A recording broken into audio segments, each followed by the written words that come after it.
The pandemic has moved those meetings online, but parents still can't press that record button. They'll only have their notes and the IEP document to review how their child should be progressing. But since the pandemic started, they've had to move the cold cots into the cafeteria, where they can properly space out everybody that's sleeping and maintain social distancing. He praised the state government's work to fight the virus with a balanced approach, but he made little mention of the state's COVID-19 vaccination plan. Missouri farmers harvested more than 280 million bushels of soybeans like this in 2020. A CPS spokesperson says the test will help the district control the virus, but it won't solve the problem. Each candidate offered a significantly different message.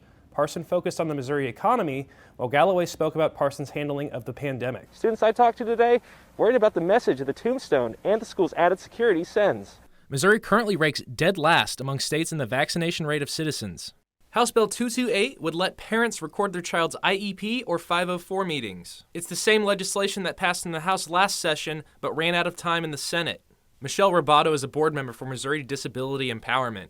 She says the individualized education plan and 504 meetings set goals and accommodations for special needs students. Everything about that child's education is around that IEP. So they're both extremely important documents. The meetings can take up to 6 hours to complete and can have more than a dozen teachers and specialists present. The Department of Elementary and Secondary Education says over 132,000 students required IEP meetings last year, about 14% of the student population. The pandemic has moved those meetings online, but parents still can't press that record button.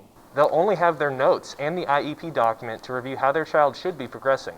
Tara Arnett schedules IEP meetings for her son Logan, who has autism. Logan attends in-person class right now because he is nonverbal. Arnett says having an IEP recording would help her son's new teacher as he moved into middle school this semester. She could look back and say, okay, what were we doing last year? Because his teacher from last year may not remember. She says a recording would contain valuable conversations about how her son is doing in school and at home. Those conversations don't make it to the document.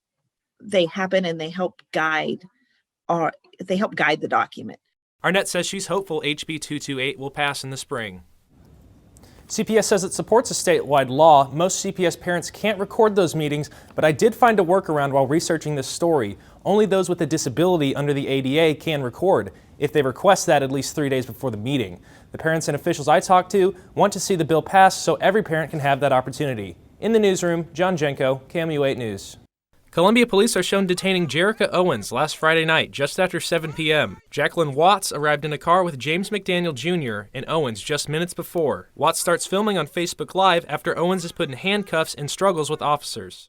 They pulled the girl's hair out. It's in the street, still. One of the officers notices something off camera, which prompts Officer Sean Claypool to point his gun at McDaniel. Watts says she didn't see what McDaniel was doing. I was trying to keep up with what was going on with her. Officer Claypool indicates that he saw McDaniel reaching into the car. You just put the gun out on me, bro. You're reaching in the car, man. Bro, I don't know. Claypool keeps the gun pointed at McDaniel for almost 30 seconds. Watts says she feared someone was going to get hurt. I didn't know if he was going to be shot or I was going to be shot or if both of us were going to be shot. The police department said in a press release that Owens was a suspect in an assault investigation involving a gun. The release says Owens resisted arrest. The press release does not mention the officer pulling out his weapon. Officers said they searched the car after the incident and found no firearm. Watts says she did not know Owens was under investigation, which led to confusion after Owens was detained. Watts thinks the officers should have better communicated the situation. Talking to people goes a long way.